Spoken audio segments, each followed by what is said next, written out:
Warsaw is making a bold move that could escalate tensions with Moscow.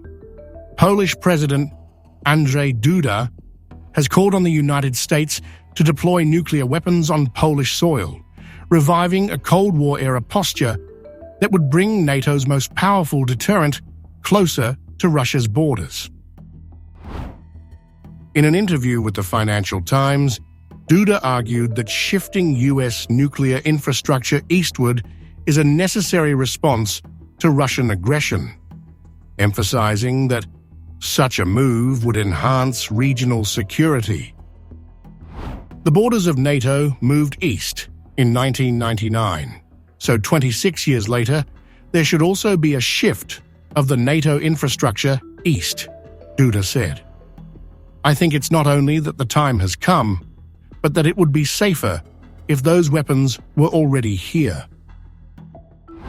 He revealed that he had discussed the idea with Keith Kellogg, US Special Envoy for Ukraine, underscoring the seriousness of Warsaw's request. This push for nuclear sharing is not new.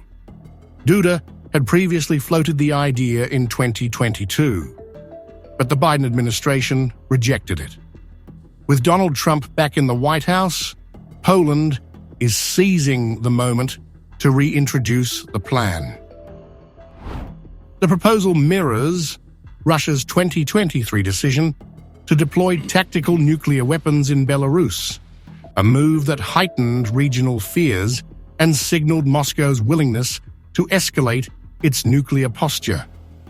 Russia did not even hesitate when they were relocating their nuclear weapons into Belarus, Duda said. They didn't ask anyone's permission. Poland's ambitions reflect growing anxiety in Eastern Europe that peace negotiations over Ukraine, especially those led by Trump, could leave Russia in a stronger position.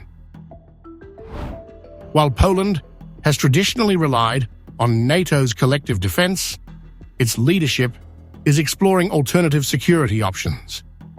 Duda acknowledged French President Emmanuel Macron's proposal to extend France's nuclear umbrella over Europe, but dismissed the idea of Poland developing its own nuclear arsenal. In order to have our own nuclear capability, I think it would take decades, he said. Warsaw is also focused on maintaining a strong US military presence, despite speculation that Trump's transactional approach to alliances could lead to a reduction of American forces in Poland. Duda rejected such concerns, recalling his recent meeting with Trump and asserting that the US remains committed to its military presence. Concerns regarding the US taking back their military presence from Poland are not justified. We are a credible ally for the US, and they also have their own strategic interests here, he said. The divisions within Poland's government were also on display in recent days.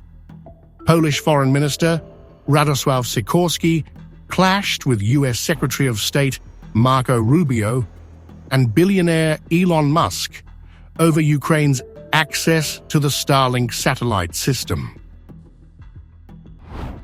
Musk dismissed Sikorski as a small man, prompting Polish Prime Minister Donald Tusk to call for allies to show respect for weaker partners rather than arrogance. Duda, however, criticized Sikorski's intervention, calling it completely unnecessary. You don't discuss with the American administration on Twitter, he said. You do that through diplomatic channels.